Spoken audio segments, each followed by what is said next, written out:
Welcome to the Independent Advisors Podcast, where we dive into the world of stocks, tradable markets, and financial planning with Jessup Wealth Management's Chief Investment Officer, Mark McEvely, and CEO, Matt Jessup. You'll hear tips, tricks, and strategies to address your financial well-being, and most importantly, conveyed in a way that everyone can understand. Here are your hosts, Mark and Matt. Welcome to episode 344 of the Independent Advisors Podcast. On today's show, we're covering a few timely and important topics, including the recent market weakness, financial scams to be aware of, an update on the Mag 7, and a reminder about midterm election year seasonality for stocks. Whether you're tuning in for market insights, planning tips, or just staying informed, there is something here for you. So Matt, March Madness, bracket update, how are we looking? Well, my wife's looking very good right now. I have gotten decimated in the second round. It was not a good outcome. But I will admit that UConn-Duke game this past Sunday was absolutely electric in the definition of why you watch college basketball during March Madness. Right. Yeah, the one we had Mia do a bracket this year, and I would give her the names and show her the mascots. She actually had Iowa going very far this year. Good, so that for was her her. one pick. The rest of it, the bracket didn't look very good, but she had Iowa when a lot of people didn't. But yeah, exciting time. Weather's warming up, so It is warming up. Hopefully, Isn't that nice? In the transition here in Dayton. Silver linings. Yes. Green sure, shoots. For sure. As always, we will review the month-to-date and year-to-date performance of the major market indices that investors track. This data is from YCharts, and this is going to be as of the market close on March 31st. And just before we get into this, Matt, maybe for some newer listeners that are joining us for the first time, we typically our schedule or our outline of events, we go over the major market indices over the past month and year to date. So Correct. Each episode. Things like the S&P 500, the Dow, the Nasdaq, give people an update on performance. Then we go through some big headlines or current events from the past week that we think are pertinent. And then you and me both pick 2 to 3 pieces of research that we found interesting to share with people on the current environment that could be related to stocks, bonds, the economy, could be financial planning related.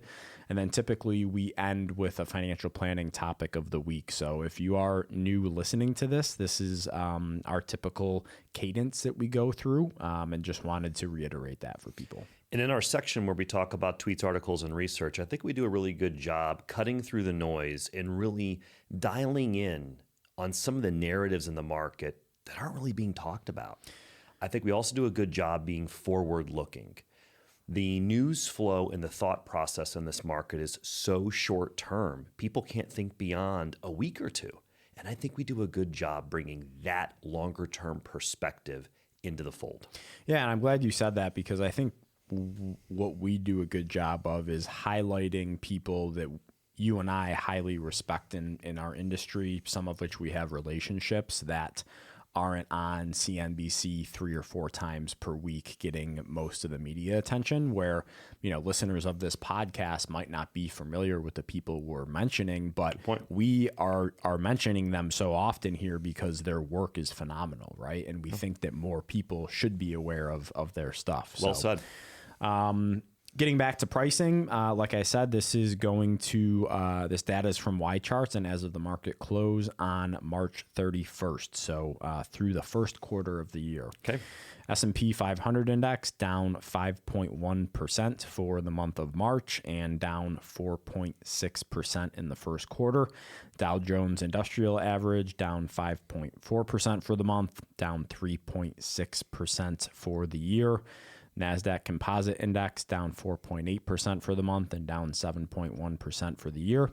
The Russell 2000 Small Cap Index down 5.1% for the month and up 0.7% for the year. And the Vanguard All World X United States Fund down 8.2% for the month, but still positive 2.1% for the year. 3-month Treasury rate at 3.7%, 2-year rate at 3.79%, and the 10-year rate at 4.3%. So we've seen yields move up a little bit over the past couple of weeks, Matt, obviously with concerns that inflation is going to reignite with oil prices spiking. I think something that you would expect given this environment. Yeah, I think that's a good point to throw out there. My second item I want to throw out there is look at that Nasdaq composite return year to date of down 7.1%. I'm having PTSD or flashbacks to last March and April when the Nasdaq was dramatically underperforming the other stock indices. And if someone would have went to sleep at the end of March of last year and they woke up August 1st, they would have missed out on a tremendous run for the index. So I just want to throw it out there. If you're looking at that and people are really bearish on the Nasdaq right now being down 7%, you got to understand that that is an index that can move quick. Before we get into this week's show, listeners, if you've been enjoying the Independent Advisors podcast, I'd encourage you to head to our website, jessupwealthmanagement.com. I offer a 15-minute initial call where you can discuss your financial goals and see if JWM is a good fit for your needs. Scheduling is easy. Once you land at the jessupwealthmanagement.com website, just click Schedule Initial Call and select a time that works best for you. There's a quick survey to fill out that will help guide the conversation and ensure your time is used efficiently. If you're ready to learn more, visit jessupwealthmanagement.com and book your call today. Yeah, which leads perfectly into my next point under our big headlines and current events from the past week.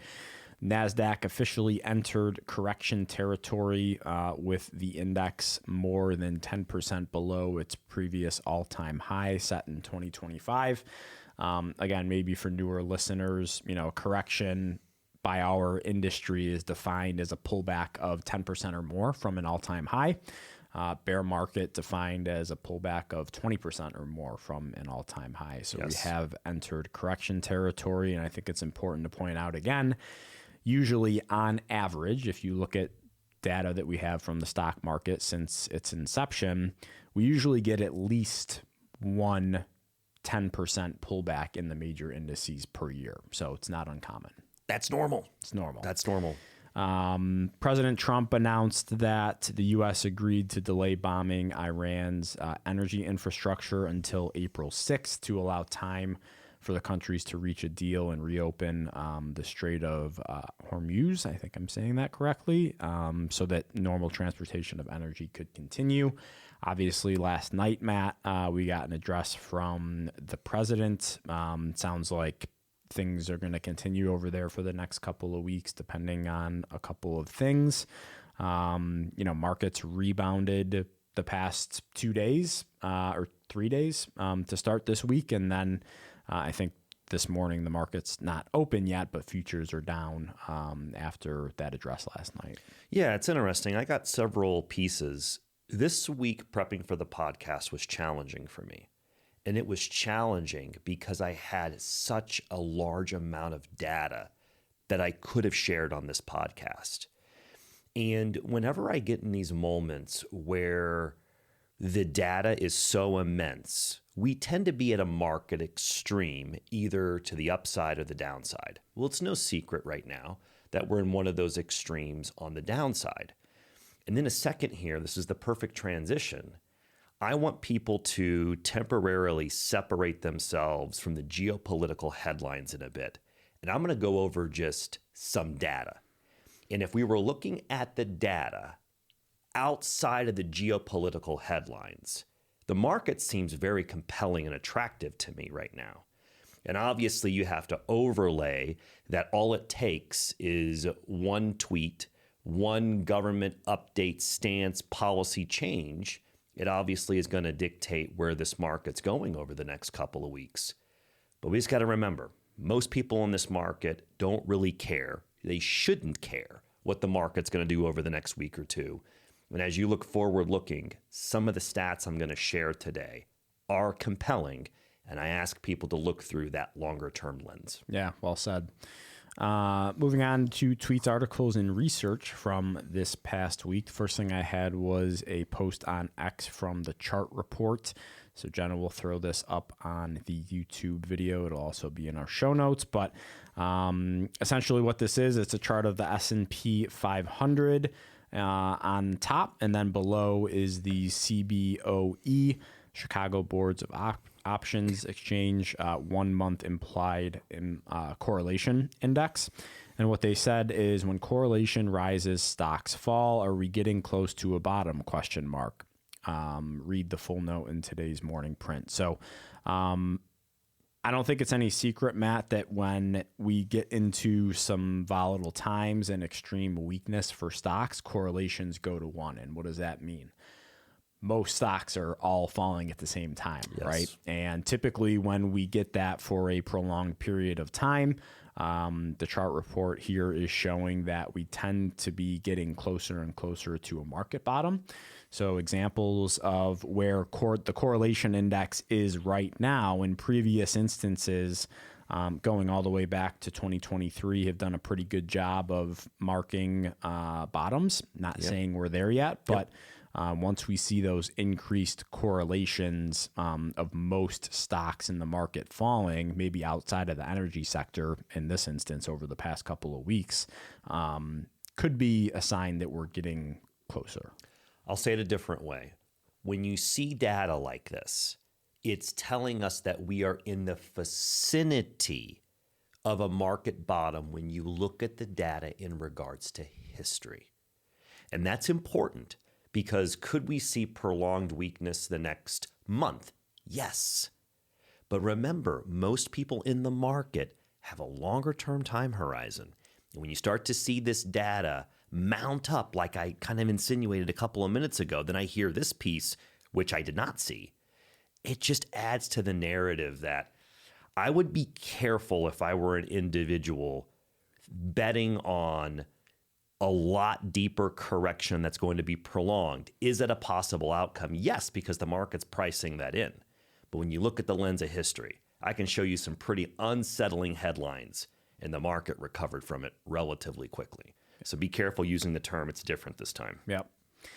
Second thing I had was a post on X from JC Peretz on March 27th. So again, Jenna will throw this up on the YouTube page. It'll be in our show notes.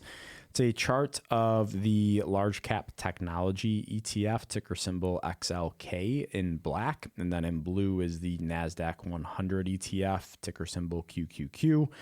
JC says both large cap tech and the Nasdaq 100 are stuck below overhead supply. So what he is showing here is kind of a rounded top formation forming, and where there used to be demand for buyers stepping in, there is more sellers than buyers at that point. And, this is one of the reasons why I love charts and price so much, is that you can look at a stock chart and it can tell you almost everything you need to know about it, right? Mm-hmm. And as you can see for XLK, the large cap technology ETF, back in November of last year, and then in January, early February this year, at these levels, we saw buyers step in. And that was a positive thing, and we're not seeing that anymore. So like you said, I agree with you. Technology looks very attractive, especially from a valuation standpoint. Mm-hmm.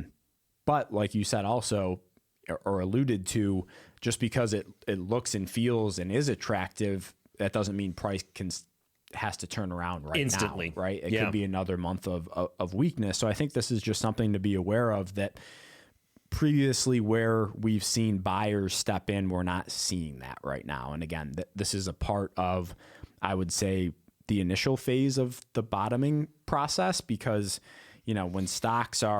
when indexes are breaking down and everyone's talking about it, it's like, okay, this weakness has been going on for some time now. And in this instance, it's really been since the fall for technology in general. Since November, it hasn't been very strong.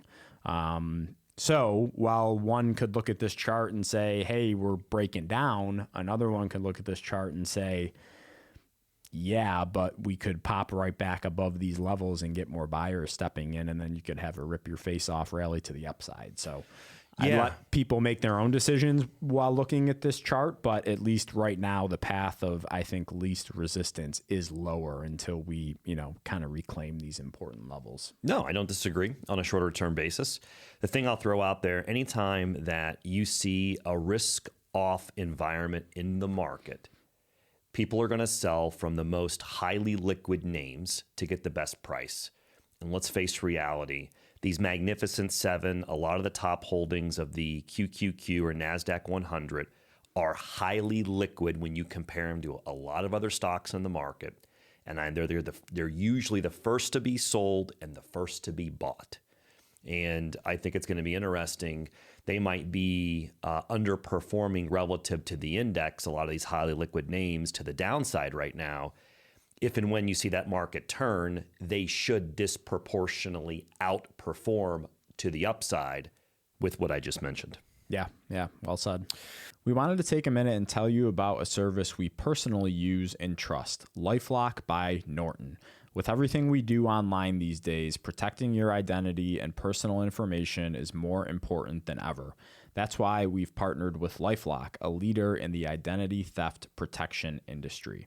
Their mission is to empower people to live their digital lives safely, offering tools to help protect you and your family from threats like identity theft, cybercrime, and fraud.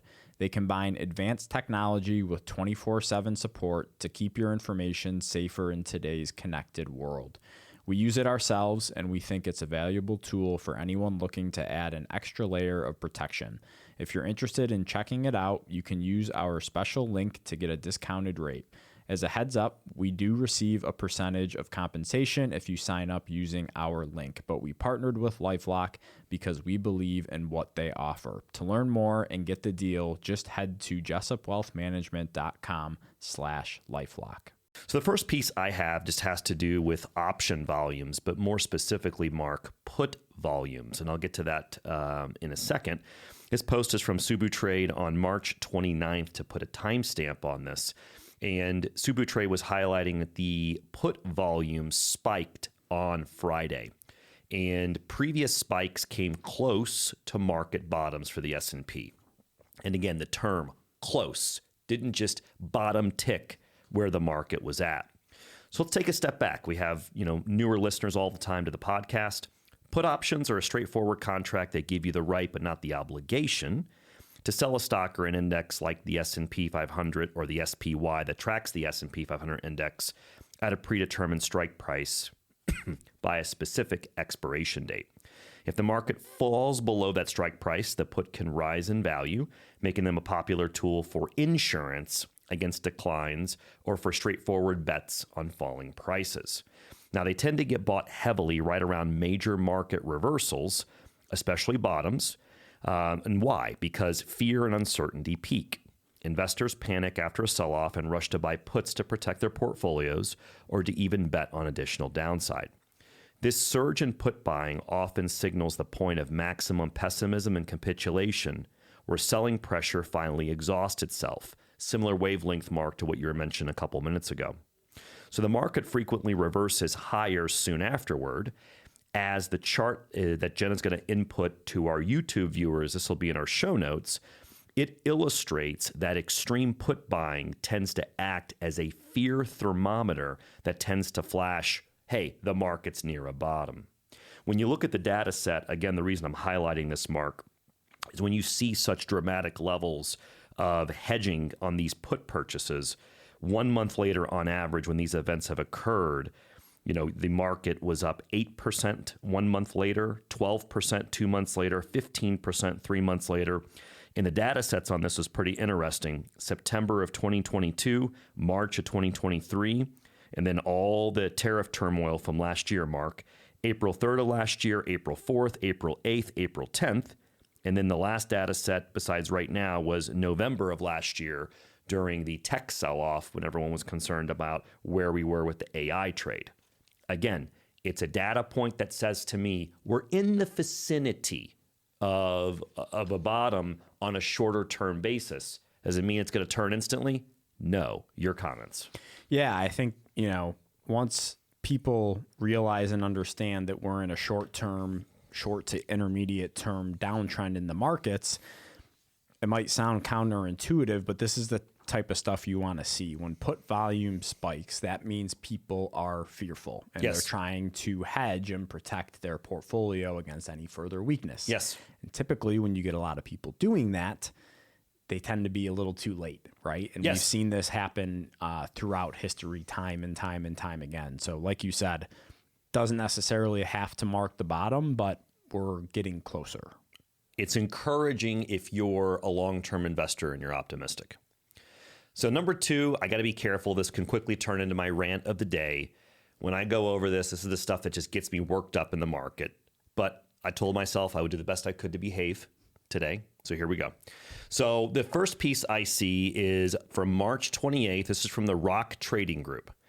And they posted a chart of the S&P technology sector on their earnings or their valuation versus the S&P 500 as a whole. And the Rock Trading Group, Mark said on March 28th, the MAGs, that's the Magnificent Seven, the MAGs are now 2020 COVID cheap. There still could be a chance market heads lower next week, but earnings season is coming up. Could one heck of a rally when things bottom out. What this chart now is indicating, and Jenna's going to put this up for our YouTube viewers, this will be in our show notes, is the forward price to earnings valuation, the premium above the S&P 500 index itself, just for the technology sector. So for newer listeners, when you slice and dice the stock market by sector, that's things like technology, financials, consumer staples, energy, utilities. Go down the list of the sectors. Technology is the largest sector by market capitalization. And you would know better than me, 35%, 34% of the index-ish? Well, yeah, I would say this fall it might be a little lower now. Okay, 33 maybe? Yeah. Okay. So the reason historically technology sector has carried a higher valuation is that it has a higher growth rate on its earnings. Well, what is this chart indicating right now? With this recent correction, tech stocks on average are being valued from an earnings perspective just as much as the average stock in the S&P 500. Now, why does this get to me? Okay. There's a post I saw by Simplifying Stocks CPA. This was posted, Mark, on March 29th. And in this post, he has a couple of charts, which I'll get to, but I'm going to start by reading a specific quote from this post. Quote, the group as a whole, he's talking about the MAG 7, the MAG 7 as a whole has fallen 15% year to date and roughly 20% from its highs, meaning it's almost in a full-blown bear market. Let's pause. Will you explain to people what the MAG 7 is? Yeah. So, and again, this is not a recommendation for or against any of these names. MAG 7 contains Apple, Amazon, Google, Meta, Tesla, Netflix. You say NVIDIA? Microsoft. Microsoft, okay. Yeah. You got it. Yeah. So the MAG 7 as a whole down 15% year to date, roughly 20% down from its highs, meaning it's almost in a full-blown bear market. I'll continue. Now, while prices have fallen, the multiples on these names have contracted even more, meaning the valuation of what you're paying, they become cheaper. And that's because earnings growth hasn't stalled, the post said. In fact, it's accelerating. As a result, the group, excluding Tesla, the MAG 7, now trades at a 21.5 times PE. S&P 500 earnings growth estimates for the second quarter of this year, the third quarter of this year, and the fourth quarter of this year have also been on the rise the past 6 weeks. And the bulk of this strength is coming from the Magnificent Seven. I'll continue. Jen's going to put up this chart that was listed in this post. And what it does, Mark, is it shows the year-over-year earnings growth of the Magnificent Seven group, and then it shows the remaining, it says 493 stocks. You know it's technically 503, okay? So if you look at this, let's just take a look at 2025, the forecast. Magnificent Seven, on average, is expected to exhibit 21% earnings growth over the previous year. The index itself, the other stocks in the index, 9% on average. If we go back to last year in 2024, the average, is going to be posted at, in 24, 40% for the Mag 7, 4% for just the S&P. So now let's look at 26. 26 this year forecasted to be 24% for the Mag 7 and 12% for the index. Now, wait a minute. The next piece I want to talk about that he posted is these earnings estimates. When you look at Q2, Q3, and Q4, all these headlines we've had over the past 4 to 6 weeks, you'd think with the way stocks are trading, the earnings outlook can't be good. But this data is from Bloomberg. Analysts who track these companies have been raising, ever since this geopolitical tension began, the earnings estimates for the S&P. So wait a minute here. You have a difference between what's showing up in the price of these stocks going down, geopolitical headlines, uncertainty, what's this going to turn into? And underneath the surface for the fundamentals, you have actually earnings estimates going up. You now have tech stocks on average that are being valued at the same rate as the rank and file stock in the S&P index. However, the earnings growth on those tech stocks is dramatically more than the average stock. So where does this lead us? We're in an environment right now where tech stocks have been the ATM. They have been the selling pressure that's been the easy way to de-risk and have a lighter risk footprint. And I'm just arguing that once you have some clarity, whether it's a day or a month, and these earnings estimates are hanging in there, that could be a compelling place where you see the rally start. Your thoughts? Yeah, I don't have much to add. I think you hit the nail on the head. It's not often, I would say, that we see these types of technology names trade at these cheap relative valuations. So if you are that person who has said, I'm waiting for a fat pitch, I'm waiting for a perfect opportunity to invest, not telling you to do anything or to not do anything, but if you look back at history, times like these have shown that in a longer-term perspective, they tend to be attractive. Yeah. My last piece, we've talked about this many times in the podcast. This would be beneficial for our newer listeners. Just a reminder about these midterm election years. They're the most volatile, the 4-year presidential election cycle itself. I posted this on my own X page, March 28th. And it's reposting something from another individual that shows the max drawdowns in these midterm election years going back to 1950, and then the average return, the actual return 1 year later from the bottom. And this is what I posted. I said, midterm election years are the most volatile of the 4-year presidential election cycle. Good data indicating the forward returns after the max drawdown in each of those years. The average drawdown is about 15-16% mark, and the average recovery off that low is a little bit shy of 40%. Does it mean it's going to work out exactly that way? No. But just be careful in these midterm election years. They're volatile on the downside, but so is the recovery. Yeah, and the only thing I'll add to that is, I've been talking to clients here and there, and I keep telling them, I'm like, listen, just because the market's been weak to start the year does not mean the entire year has to be weak. Let's just look back at last year. Yeah, sure. Markets were down almost 20%, and then they finished up almost 20%. So it's not a situation that just because the first quarter was horrible doesn't mean the rest of the year has to be. Now, a weaker start doesn't bode well when we look back at history. And like you said, we are in a midterm year, but it's not out of the question. No, I mean, go back to last year, because I think it is an important analogy because the proximity is so close. If you were a listener of our podcast at the time, we were giving the other side of the coin. We were the minority in the market last March and April. And if all of a sudden you go out to June, July, everyone's talking about, oh, yeah, it was a buying opportunity. Of course we were talking about that. Hogwash. Yeah. Hogwash. So moving on to the financial planning topic of the week. This was an article on March 13th from Tara Siegel Bernard with the New York Times titled, "His Father Lost His Life Savings in a Scam. A Fake Lawyer Offered to Help." So I think over the past couple of weeks, Matt, I've had more of a focus on cybersecurity, on fraud and scams and stuff, because we keep seeing this pop up more and more. Yeah.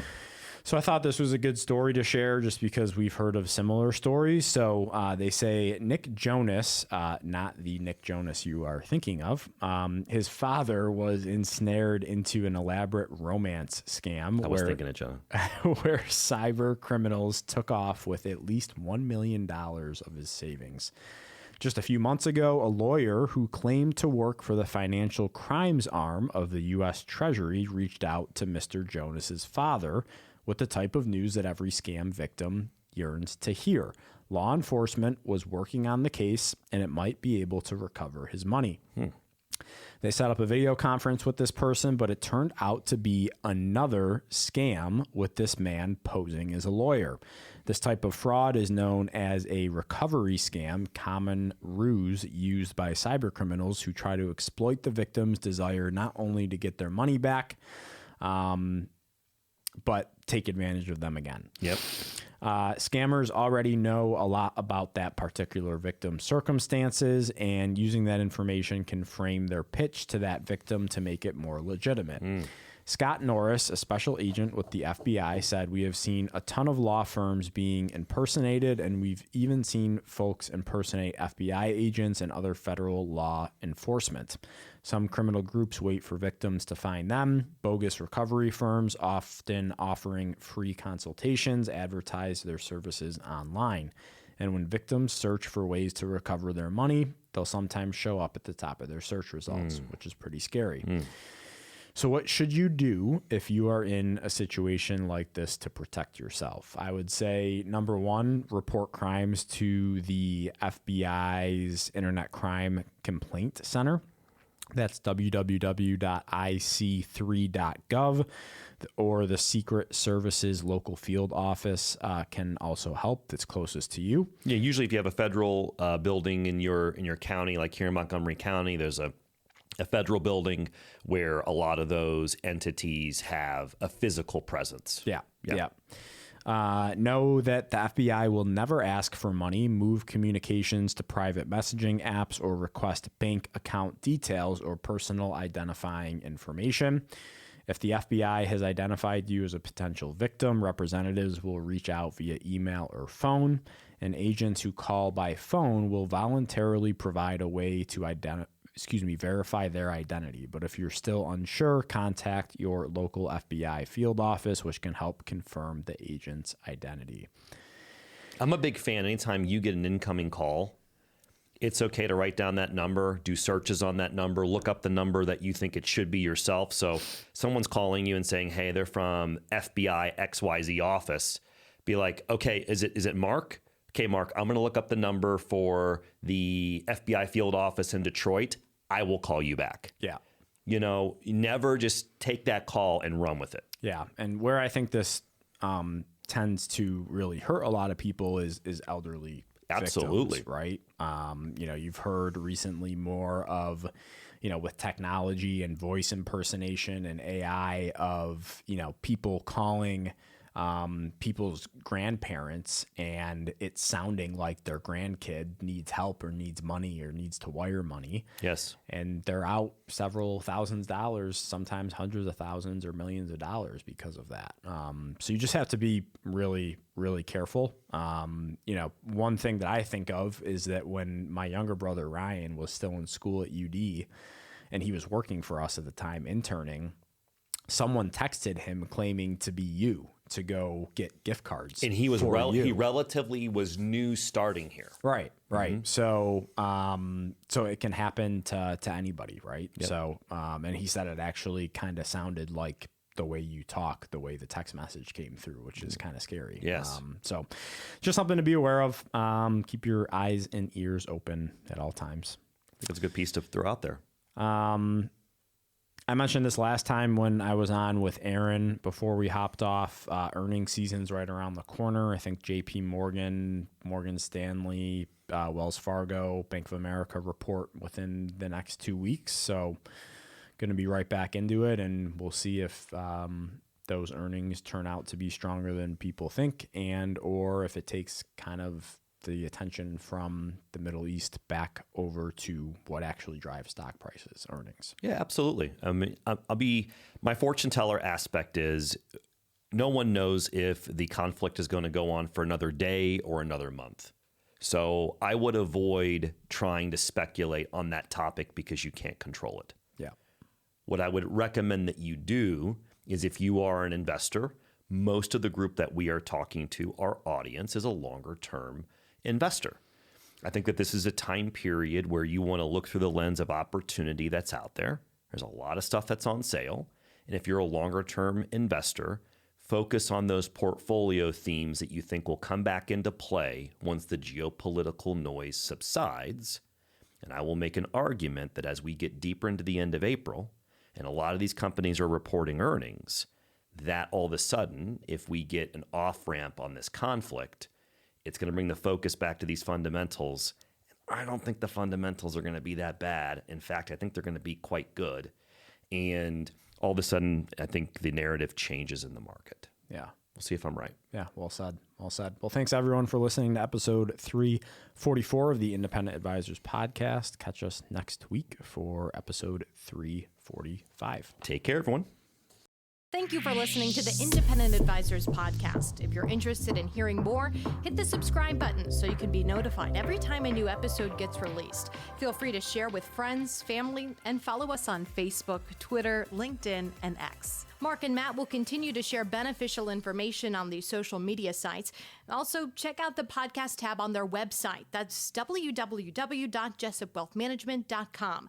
There you'll find links to every episode of the Independent Advisors. Have questions or topics you want to discuss on the show? Send an email with the words questions and topics in the subject line to inquiries@jessupwealthmanagement.com.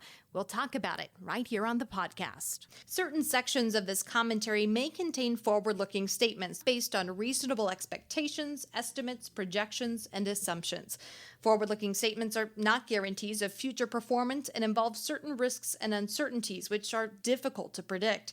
All indices are unmanaged and are not available for direct investment by the public. Past performance is not indicative of future results. This podcast is provided for general informational purposes only and does not constitute either tax, legal, or financial advice.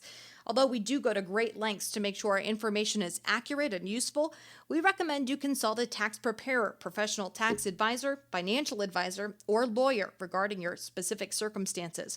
Investing involves risk, including the loss of principal. No strategy can guarantee any objective or goal will be achieved.